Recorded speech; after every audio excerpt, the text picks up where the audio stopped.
अब राजा रानी रजवाड़ों का दौर नहीं है, अब जनता के वोट का दौर है। जो कि आग को अपनी विरासत समझता है, तो आप उसकी विरासत को खत्म करो, सीमांचल की विरासत को कायम करो। आप गरीबों को इख्तियार दो। मुर्शिद आलम एक गरीब है, एक गयूर बाप का बेटी। क्या जोकीहाट में कोई बांग्लादेशी नेपाली है? कोई बांग्लादेशी नेपाली है? क्या हम भारत के नागरिक नहीं हैं? तो मोदी सुनो, अमित शाह, नीतीश कुमार, तुम सीमांचल को बदनाम करने का काम कर रहे हो। यहाँ पर भारत के नागरिक रहते हैं, तुम सीमांचल में एक समुदाय को, एक मजहब के मानने वालों को बदनाम करना चाहती है। तो जोकी की जनता 11 तारीख के दिन ना गद्दार को वोट देगी, ना गद्दार के भाई को वोट देगी, ना नरेंद्र मोदी को प्रधानमंत्री बनाने वाले का साथ देगी, बल्कि जिसने आपकी लड़ाई का, सीमांचल की इंसाफ की लड़ाई का आगाज किया, आप लोग इंशाअल्लाह पतन छाप के नाम पर मजलिस को जोकीहाट से कामयाब और कामयाब करोगे। मैं आपसे वादा कर रहा हूं कि इंशाअल्लाह ताला मुर्शिद आलम साहब की यहाँ से कामयाबी होने के बाद नेपाल से जो पानी आता है, कंकई नदी से, बकरा से, परमान से, नदी और पुल उसके अतराफ के गांव में तमाम काम करवाया जाएगा। मैं आपसे इसका वादा कर रहा हूं। दूसरा, पंचायत भगवानपुर है, यहाँ पर 5000 लोग रहते हैं, उनको आने जाने के लिए कोई रास्ता नहीं है। और हाजी फिदा हुसैन साहब के घर के पास मैं वादा कर रहा हूं कि वहां पर एक पुल तामीर करवाया जाएगा। आप हमारी बात उन तक पहुंचाइए।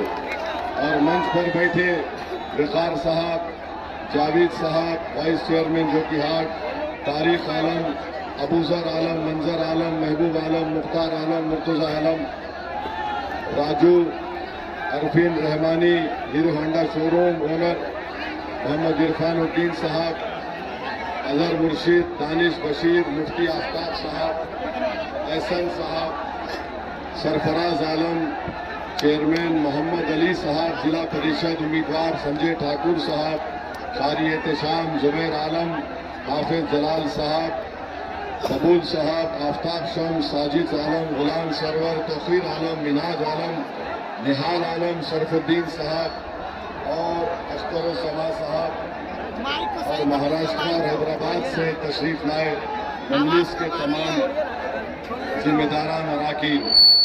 मेरे अजीज दोस्तों और बुजुर्गों, मेरी आवाज आ रही है आपको? मेरी आवाज आ रही है आपको? तो फिर सुनिए, हमको और 5 जगह पर जाना है। मैं चाहूंगा कि आप पैसा आराम से वो गिर ना जाए। तो उतरो बेटा,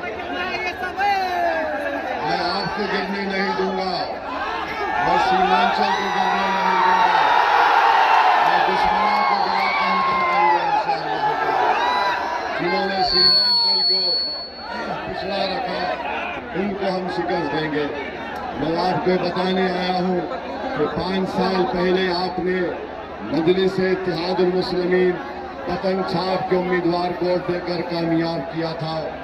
और उस शख्स ने जनता को, जोकीहाट की जनता को, सीमांचल की जनता को धोखा देकर राजग में चला गया।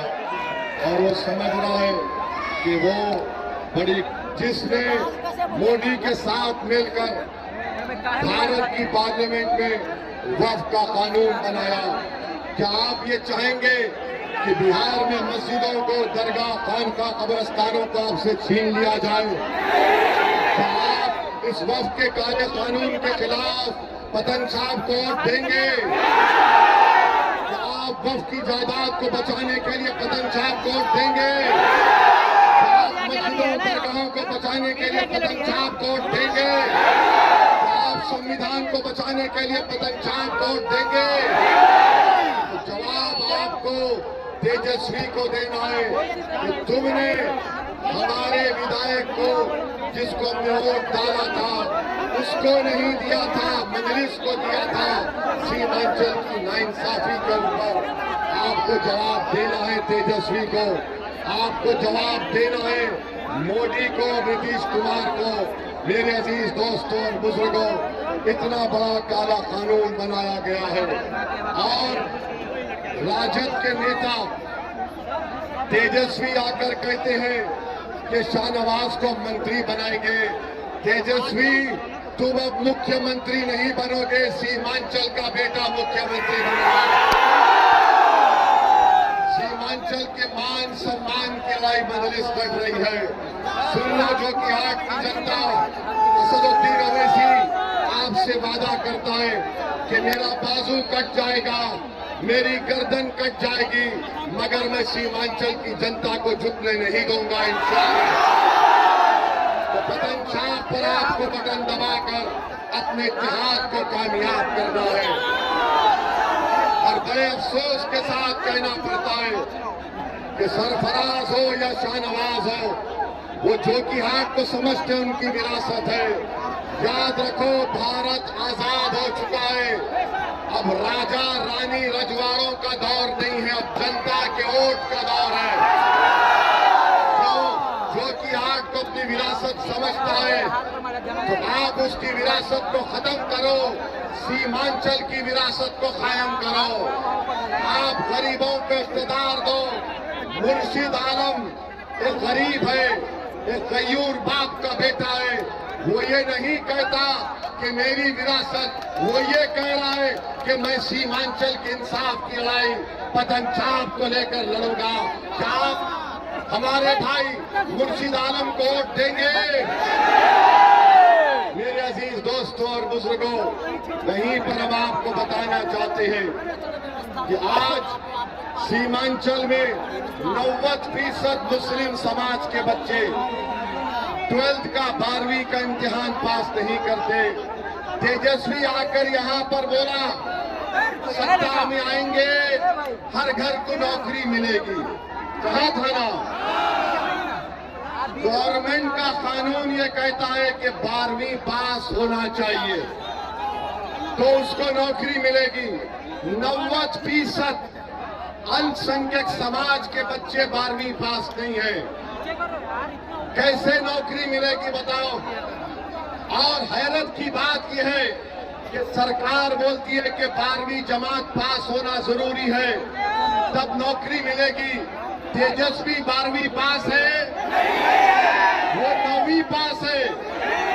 9वीं पास मुख्यमंत्री बन सकता है। जिसको उन्होंने 12वीं जमात नहीं पास करवाया उसको कह रहे हैं तो नौकरी दूंगा। ओवैसी आपसे वादा कर रहा है कि सीमांचल के बच्चे और बच्चियों को 12वीं क्लास का इम्तिहान में पास करवाएंगे। इस पर दम नहीं, खत्म नहीं करेंगे, बल्कि ओवैसी और मंजलिस ये ख्वाब देखती और कोशिश कर रही है कि सीमांचल का बेटा साइंटिस्ट बने ताकि जमीन में जो गंदा पानी उसके यूरेनियम है, आर्सेनिक है, उसको सही कर सके।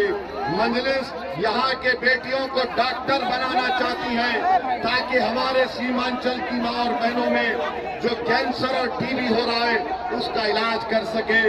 मंजलिस यहाँ पर सीमांचल के बच्चों को इंजीनियर बनाना चाहती है ताकि सीमांचल का बेटा ऐसा पुल बनाएगा जो नीतीश कुमार और राजद और मोदी ने नहीं बनाया, जो कभी नहीं बढ़ेगा। ये मंजलिस का ख्वाब है। और राजद के लोगों जान लो, 15 साल लालू और उनकी पत्नी मुख्यमंत्री रहे हैं, 4 साल तेजस्वी उप मुख्यमंत्री रहा है, 20 साल से नीतीश कुमार मुख्यमंत्री है, 11 साल से मोदी प्रधानमंत्री है।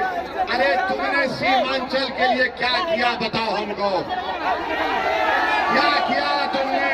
कोई सेंट्रल यूनिवर्सिटी है? नहीं है। तुमने पुल पटना में बनाया, सीमांचल में नहीं बनाया। जोकी की जनता, क्या ये बात सच नहीं है कि सीमांचल का बेटा मासूम बच्चा स्कूल को जाने के लिए कश्ती में गिरकर पानी में डूबकर मर जाता है या रोड पर उसका एक्सीडेंट हो जाता है। क्या ये बात सच नहीं है? हमारी माँ और बहनें जब 9 महीने अपने पेट में एक बच्चे को रखते हैं और पैदा होने के बाद सीमांचल में 50% बच्चे मर जाते हैं, मृत्यु दर है। बताओ उनके लिए अस्पताल क्यों नहीं बनाया राजग ने, नीतीश कुमार ने और मोदी ने? मैं आपसे वादा कर रहा हूं, उन माओं से वादा कर रहा हूं, अस्पताल बनेगा, पीएचसी सेंटर में डॉक्टर बैठेगा, नहीं बैठेगा तो उसका इलाज मुर्शिद आलम करेगा, दवाओं का इंतजाम होगा। और सुन लो जोकीहाट की जनता, मुर्शिद आलम कामयाब होगा तो ब्लॉक से भ्रष्टाचार का खात्मा होगा। मंजलिस के प्रत्याशी यहाँ से मिले बनेंगे तो सुन लो सीमांचल की जनता, अवैसी तुमसे वादा कर रहा है। सुन लो जोकीहाट की गयूर अवाम, मंजलिस का एमएलए जीतेगा तो सीमांचल का पूरा ये गेम हम खत्म कर देंगे। इन जालिमों का पूरा जुल्म का खेल खत्म होगा, इंसाफ होगा, मान सम्मान मिलेगा। इसीलिए आज मंजलिस से बुरी बुरी बातें बोली जाती हैं, झूठा इल्जाम लगाया जाता है। अरे ये तीर छाप, बताओ तीर छाप वालों, क्या तुम वक्त के कानून को मानते हो? बताओ तुम्हारी जबान क्यों खामोश बैठ गई जब मोदी आकर सीमांचल में कहता है कि घुसपैठिया हैं?